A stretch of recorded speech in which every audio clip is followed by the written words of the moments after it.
What is going on, guys? Paul Ryan back at it again. I hope everybody's having a good Friday night.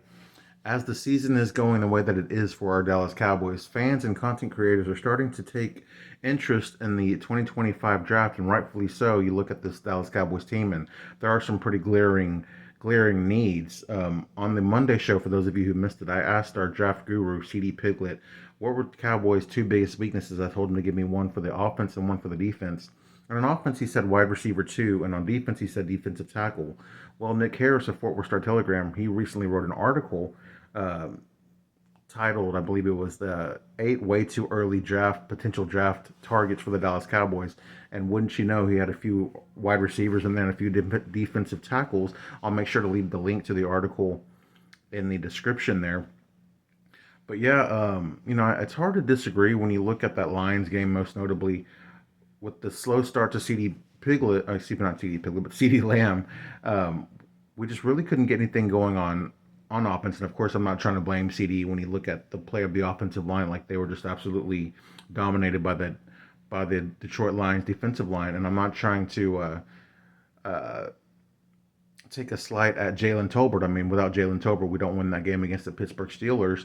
But the reason I bring up the receivers is because one, we talked about what Troy Aikman said just last night, but on Amon-Ra St. Brown's Detroit Lions wide receiver on his podcast, he asked Brian Branch what was the defensive game plan for the Detroit Lions, and he said all we have to do is stop 88.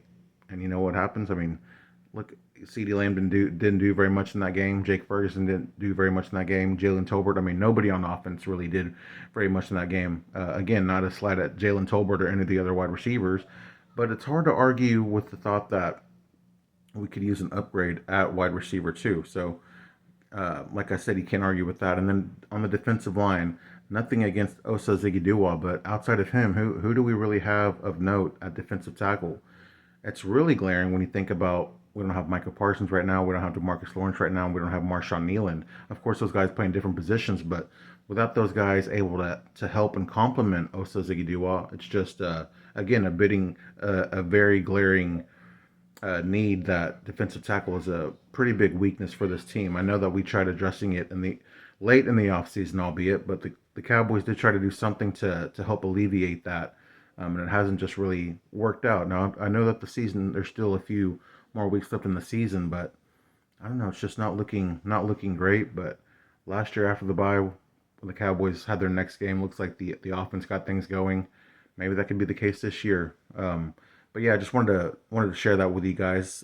See what maybe you guys think. What do you think are the Cowboys' biggest weaknesses as of right now? Maybe some who are some prospects that you like in this upcoming draft class. I'm not a college football guy, so I look forward to seeing the names that maybe you guys have. Make sure to leave those in the comments, and as always, make sure to like, review, and subscribe. And I'm Paul Ryan. I'll see you guys tomorrow. Peace.